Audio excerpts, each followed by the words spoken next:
After a few weeks of uncertainty on Thursday, Palantir has sent the market a much more clearer and bullish signal, confirming its comeback to the three digits territory and giving its shareholders some much needed optimism.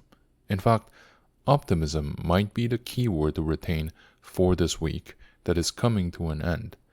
The market was looking to find the likely outcome of the current tariff war, and the consensus is that negotiations are underway, with the global trade tensions being on its way to be solved. Palantir reached $100 on Wednesday and is currently aiming for the $110 level, which is very achievable in the short run.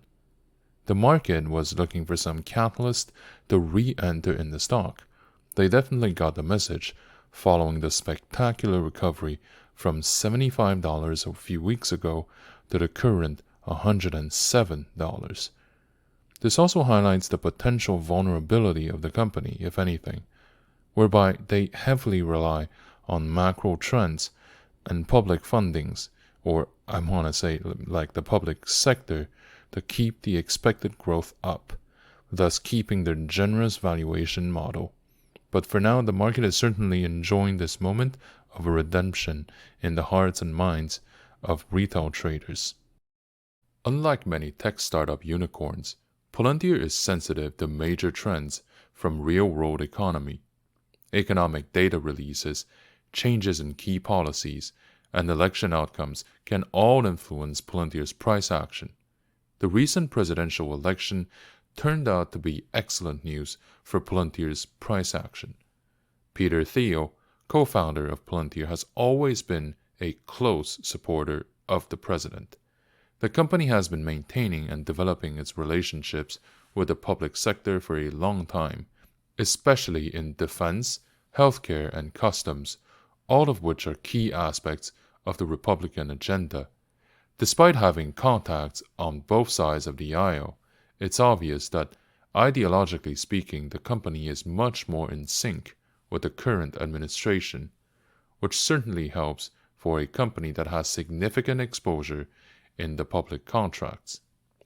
In terms of media coverage, most outlets follow the current existing trend, and most often try to explain the past instead of predicting the future. Some, of course, suggest caution at all times because they want to cover their bets, especially given how far Palantir has come from with a very generous valuation. Many suggest that Palantir may be on the cusp for even more bullish catalysts and growth going forward, given the change in economic landscape in the years to come, the interest rate decreases that we think will happen, and the potential changes in the geopolitical events around the world for the better. The articles themselves are not worth analyzing one by one, but the overall tone set by the media landscape as a whole tends to be a forerunning sign for the trend continuation or reversal. The valuation of Palantir is fueled by the company's own performance, along with the surrounding environment and investors' need to find a refuge in an uncertain era. A lot of people are looking for a decent entry point to make a comeback in the equities market. So, given the composition of the shareholder base being more retail than institutional, Palantir has always been a stock made of momentum and a large dose of anticipation and self-fulfilling prophecy, instead of a level-headed analysis on its actual numbers. We're not really here to buy Palantir that already is, but we want to own a piece of the Palantir that people say it'll become in the next few decades. Any rational analysis of its financial results can justify the short-term actions and maintain the price action on a high baseline level, but certainly not to push its current valuation to new peaks, or at least not to the extent people wanted to trade Palantir for in the first place. We can see that the market reacts far more significantly to any news announcements in regards to their public contracts compared to anything else. To a fault, Palantir remains heavily dependent on the public sector, and it certainly shows in the price action. The region with a lot of support seems to be 80, above which we're still in the price discovery phase, which provides a large amount of stability for the price movements. These levels serve as important markers for us, indicating potential areas of price reversal or continuation that have now been passed through, and the fact that they have been tested and successfully defended means that this company is very resilient.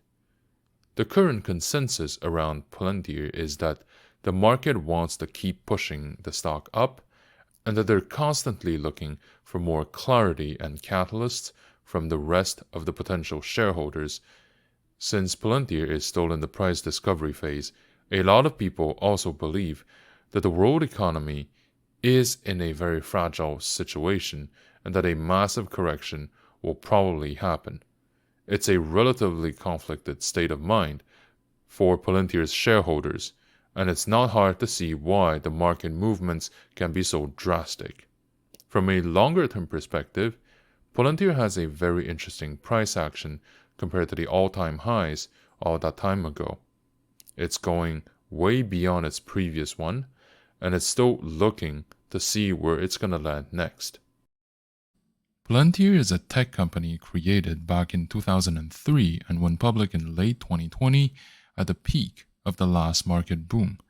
It operates in the data analytics subsector of the tech space and has been one of the leading companies in that area.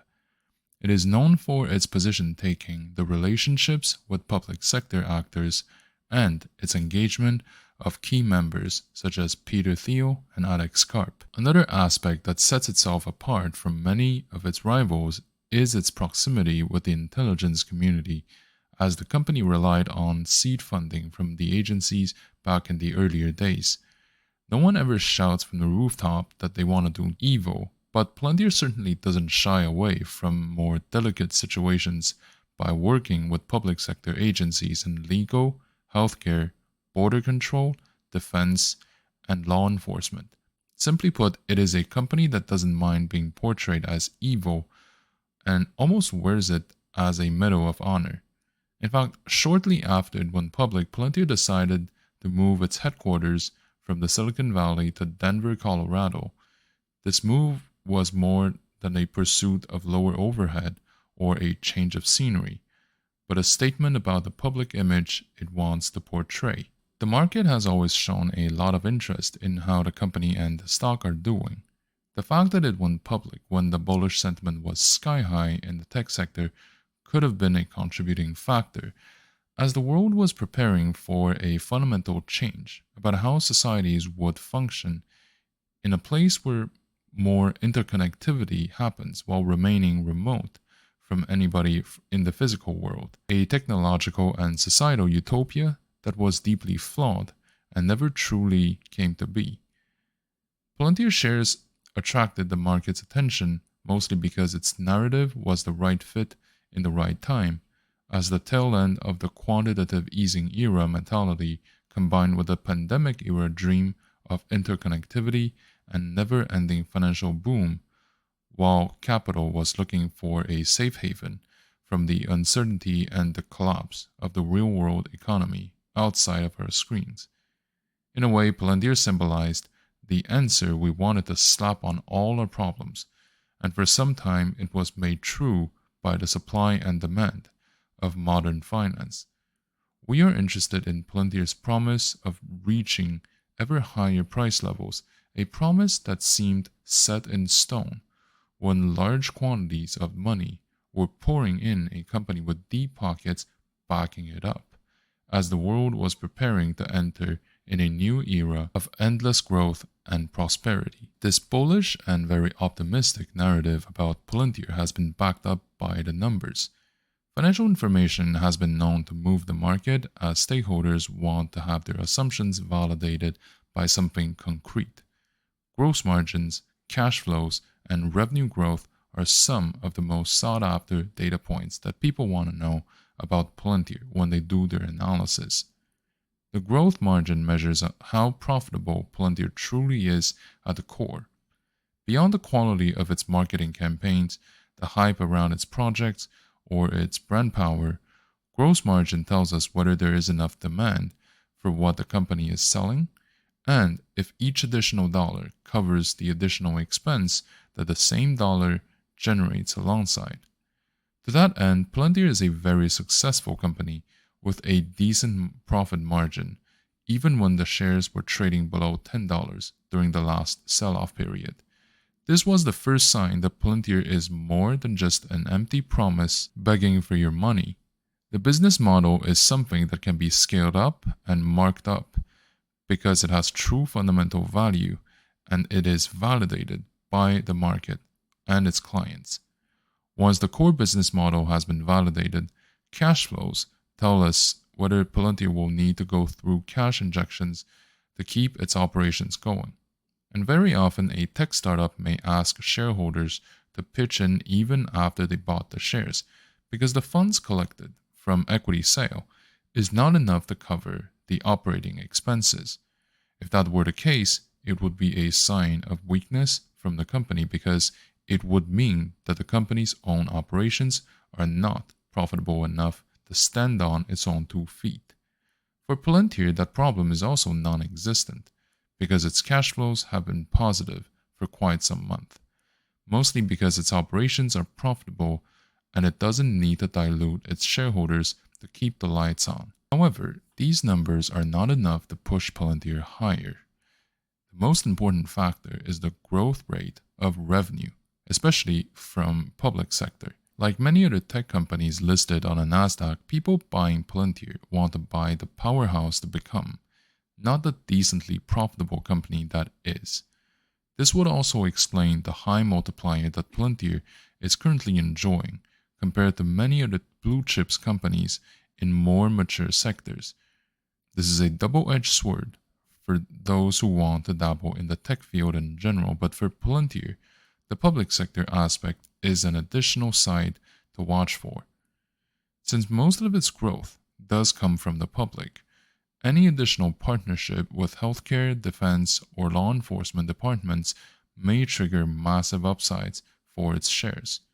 On the flip side of the coin, every time an existing partnership ends or a scandal makes it to the headlines, Palantir shares may see a dip that could take a few days to come back from.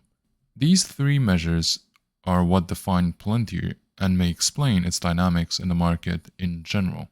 It is an interesting company that people are putting a lot of hope into because its financial results are good and do suggest that Palantir has the potential that people claim it does. Because Palantir is a highly specialized and unique company that is praised for its technical expertise and noticed for its position taking by its management and shareholders, it's always been the center of a lot of interest, talks, and speculations from the market stakeholders, as well as the media outlets. Along with Nvidia and Tesla, it's probably one of the most talked about companies in the world, despite the fact that it has a much lower market cap than many other blue chips companies. Hardly any day goes by without an article to be written by major media outlets about how Palantir is doing, or where they believe it's going to land. The coverage can be relevant in 2 ways for our analysis.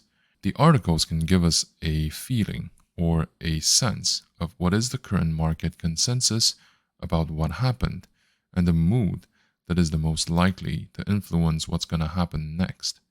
Their tone is often determined by the price action at that time and plays the role of current trends amplifiers rather than contrarians showcasing potential trend reversals. Even if it's not a crystal ball allowing you to see where the price is going to go next, it can always tell you what the current sentiment is, which may allow you to take a hint of what the next move may be. The second level of analysis is more basic, but also more useful. It is not about the content but the quantity of the coverage. Depending on the number of articles written about Palantir as well as who writes about it, we can have a rough estimate of how popular the company, the narrative, and the sector are in people's mind. Alongside the potential upsides, entire economies may benefit from this as part of trickle-down liquidity from risk-seeking capital. Ultimately, papers want to sell clicks, just like investors want to get alpha. If there are shining bubbles in the market, news outlets are usually very fast to pick them up, validating the overall direction of any subsequent bull runs. The number of articles currently indicates that the market is interested in what happens with Palantir, and the anticipation is a further increase in price when the interest rates begin to decrease and fall. We just have to be careful about the limit of analyzing news articles, as they tend to describe the direction the wind is currently blowing, but far less effective when it comes to predicting where things are going to go next. Now, obviously, since you're looking up about Pltr, chances are there are unique aspects piquing your interest. Trading or investing in Pltr does come with its own upsides, including its unique profile, its potential growth rates, and the existing stability. Palantir is a company operating in the data analytics subsector, which is a very promising place, lots of favorable talking points and potential vectors for future growth going forward. The world is getting more digital and analytical on a daily basis, as more and more business decisions will need data-driven information in order to make that call, as well as to optimize daily operations and locate the trends of the future. Palantir has been trading for a few years, but its existence dates back more than a decade ago, and its expertise does bring it head and shoulders above many of its rivals. It has deep relationships with deep-pocketed public sector departments in defense, law enforcement, and healthcare that we talked about, all of which require Palantir's digital solutions for their planning and decision-making. Unlike many of the Silicon Valley unicorns, Palantir also doesn't pretend that it doesn't do any evil or that it lives in a perfect world. The HQ move to Denver, along with the Davos speeches of its CEO Alex Karp, do suggest that Palantir is willing to take on the challenges of the future and that it's not afraid to say so out loud. The relationships established by Alex Karp and Peter Thiel, two of the founding members of Palantir, have opened many doors in both public and private sectors, allowing Palantir to cruise on the trends. Recently, it also announced that it's going to participate in the trending AI field, which is one of the main reasons for the stock to go from $15 to $30. In addition to all this, Palantir does have a layer of stability that many of its rivals don't have, and that can be seen in its cash flows.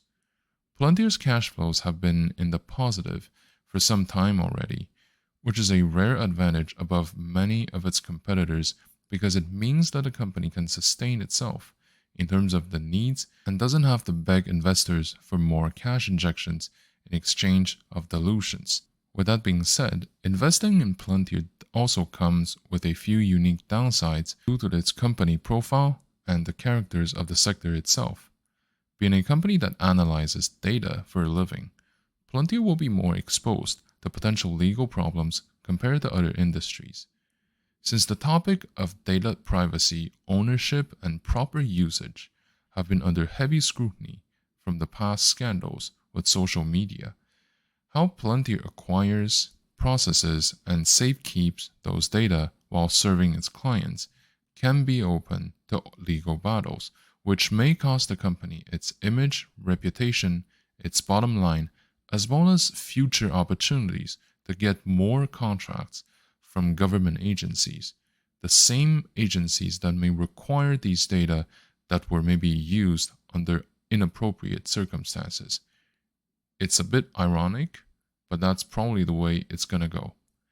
My theory is that since this is a touchy, delicate area of this economy, and no one wants to rock the boat, meaning no one wants to take on the blame if anything bad actually happens, in that case it's possible that Palantir may take on the loss without having the capacity to shift any of the blame to other stakeholders, because if they do that, they're going to rat on other people, and maybe they don't have the opportunity or the luxury of doing this. The other thing to consider is the potential decay of the narrative's value. AI and data analytics are very popular topics now. They're trending in the market, that's for sure. But what would happen if they stop being so popular once a newer sector has been created out of thin air or come back from disgrace? If we look at what happened with electric vehicles, we may see a similar drop in interest for data and AI, along with a potential drop in their market cap value for companies like Palantir. So, what these additional risk factors mean for anyone really looking into buying Palantir is that it is a blue chip sized tech stock with the volatility, or arguably with the volatility of a startup, mostly held by retails. Trading comes at a significant potential price volatility cost, and investing does require a fairly high tolerance of uncertainty. So, right now, the global markets are facing a complex interplay of factors that have the potential to significantly influence the equities worldwide. In this speculative analysis, I believe that the consequences of the global inflation, surging commodity prices, and decline quantitative easing, as well as the rise of inflation rates or interest rates, plus the geopolitical instabilities, are going to play a significant part. The increasing inflation rate has been putting pressures across the globe, threatening the purchasing power, raising the input costs, and impacting corporate profitability. Companies operating internationally may face challenges in managing rising production costs and also to sustain profit margins. Those dynamics could trigger market volatility as investors adjust their risk return expectations. The upward trajectory of commodity prices, including energy, metals, agricultural products, have been having far reaching implications for various sectors of the global equities market. The companies heavily dependent on these commodities may experience squeezed profit margins, potentially affecting stock valuations and investor sentiment. The reduction or the end of QE's quantitative easing measures by the central banks worldwide may have resulted in reduced market liquidity.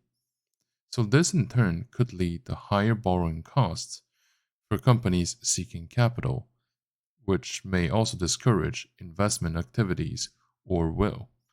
The elevated market volatility plus the reduced investors' appetite may also continue to occur. Now, the central banks around the world are tackling this delicate situation of balancing the inflation rates with the economic stability and, if possible, growth. Central banks opted for aggressive interest rate hikes to combat inflations. Borrowing costs for companies have been rising, which has also slowed down business activities and also fueling the market's volatility in terms of the equity prices. Now, ongoing geopolitical tensions, including trade disputes, political uncertainties, and social unrests, will inject an additional element of volatility into the global markets. Investors may adopt a cautious approach, shifting towards safer assets, impacting the equities. Additionally, the escalating conflicts may disrupt supply chains, negatively impacting the performance of international companies. Given the interconnectedness of global markets, the aforementioned factors have reverberating effects on the US equities market. Companies with significant exposure to international market may face a lot of headwinds resulting from the economic slowdowns, disrupting the supply chains and the currency fluctuations. But nevertheless, the US market is known for its resilience, and the diverse sectors may attract investors seeking safe havens. So, really, the current landscape is characterized by global inflation, surging commodity prices, reduced quantitative easing, rising central bank inflation rates, geopolitical instabilities, and also ongoing lack of certainty regarding growth. While the US market may exhibit relative strength due to the safe haven status, it's going to remain interconnected with the global economic landscape.